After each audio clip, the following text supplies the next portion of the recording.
Hello, welcome to TVC News this hour. Let's begin with politics. The internal wrangling in the People's Democratic Party is taking new dimension, with the latest being the appointment of Yayari Mohammed as acting national chairman. His appointment follows the suspension of Iliya Damagum as the acting national chairman. According to a statement signed by the suspended National Publicity Secretary, Debo Logunagba, the National Working Committee approved the appointment of Yayari Mohammed in acting capacity.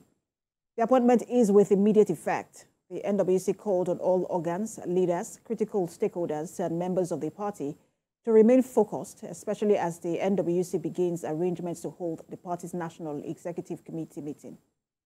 Now, Thursday, the National Working Committee of the PDP at its 593rd meeting directed the National Publicity Secretary, Debo Logunagba, and National Legal Advisor, Kamadina Adeyemi Ajibade, to step aside. This was contained in a statement signed by the National Director of Publicity, Chinwe Onorom. The NWC also constituted a committee to be chaired by the Deputy National Chairman, South, Taofik Arakbaja, to investigate the issues raised against the officers in compliance with the provisions of the constitution of the party. Following the NWC's decision, it directed their respective deputies to assume office in acting capacity with effect from today, the 11th of October, pending the conclusion of investigation by the committee. Now, in a swift move, the suspended National Publicity Secretary, Debo Logunagba, in a statement, announced the suspension of the acting national chairman, Iliya Damagum, and the National Secretary, Senator Samuel Anyanwu. The NWC said this stemmed from a series of complaints raised against them, which includes anti-party activity against the acting national chairman and gross violation of the provisions of the PDP constitution leveled against the national secretary. The two officials were also suspended from all meetings, activities, and programs of the NWC, pending the conclusion of investigation by the National Disciplinary Committee. And to other stories, the Nigerian military have thrown a challenge at a former agitator in the Niger Delta, Asari Dokubo, making reference to a comment by Mr. Dokubo threatening to bring down a helicopter he claimed hovered over his house during his local government election in Rivers State. The Director of Defense Media Operations, Major General Edward, says the former agitator should dare its troops in the front lines. Tifon Essien reports. Nigerian military troops have continued the offensive, targeting high-profile terrorists and bandit commanders across the country. They have taken out more than 300 terror group leaders in recent months. Our operations have destroyed a substantial part of the combat capabilities and capacity of the terrorists, particularly their leadership.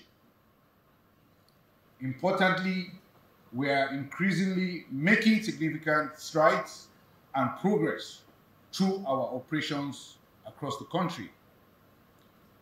For instance, another notorious terrorist leader was eliminated on the battlefield during the week.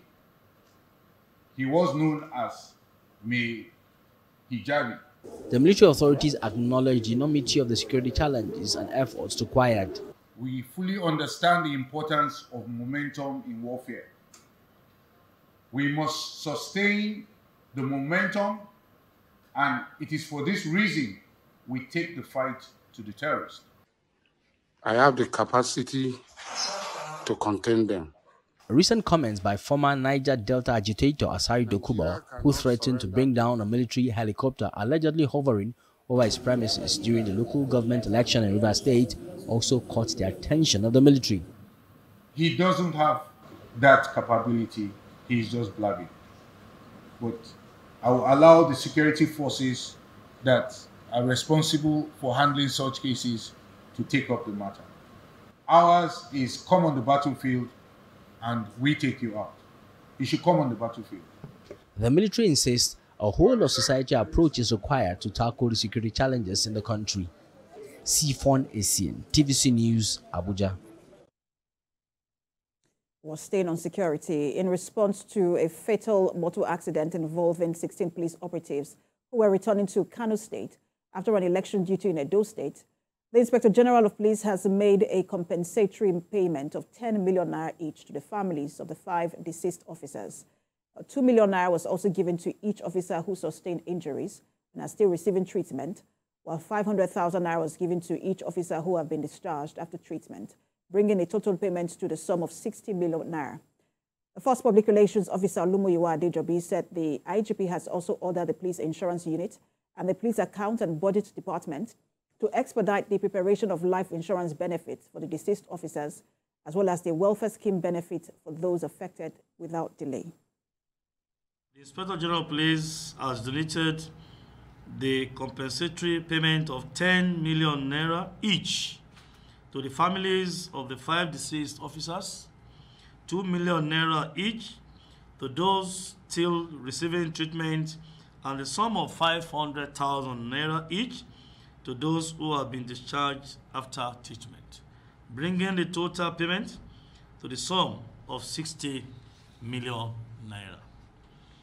The IGP has ordered the police insurance unit and the police account and budget department to expedite the preparation of life insurance benefits for the deceased officers.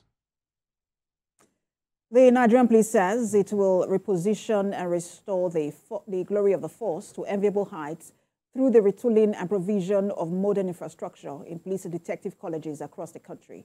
Senior reporter Bamidele Ajayi has more.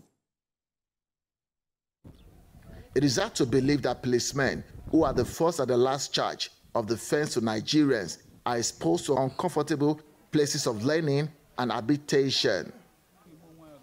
It is also worthy to note that most of the police dormitories, classroom, offices, and accommodations were built by the British, with many of the structures calling for serious rehabilitation. But all hope is not lost, as most of the known dilapidated structure of police infrastructure are being recommended for rehabilitation.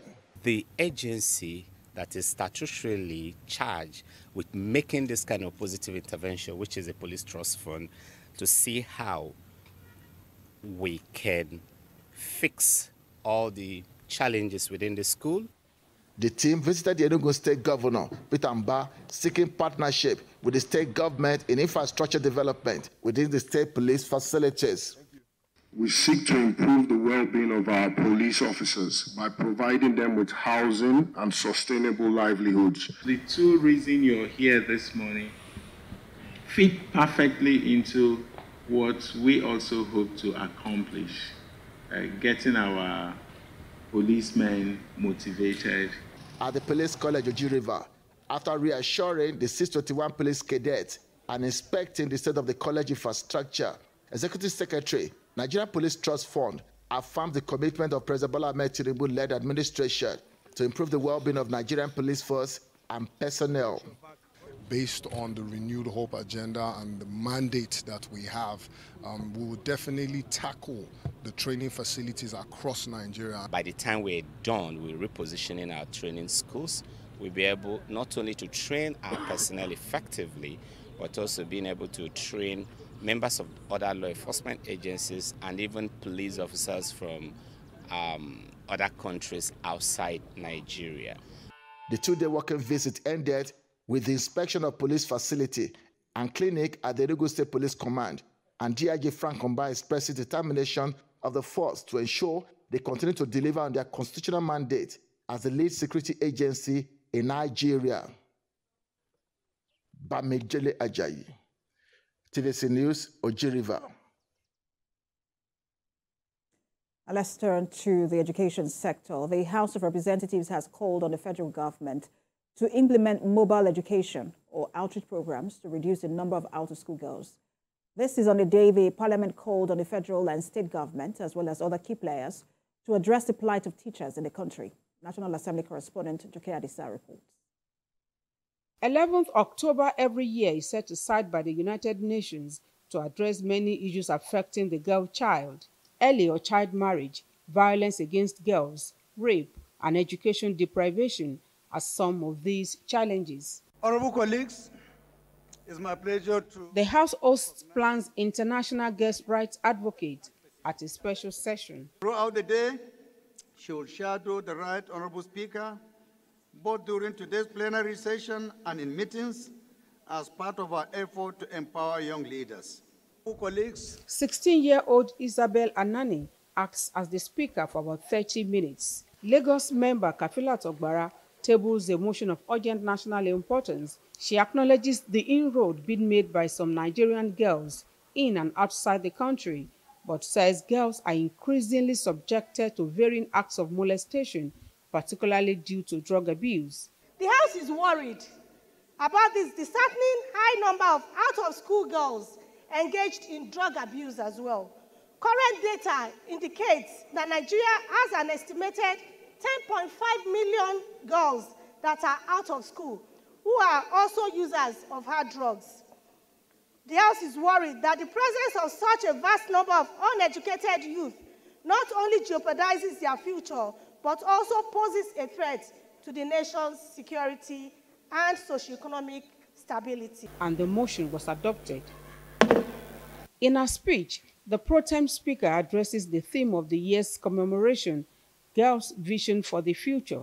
She envisions a future where every girl, regardless of tribe, has an opportunity to flourish.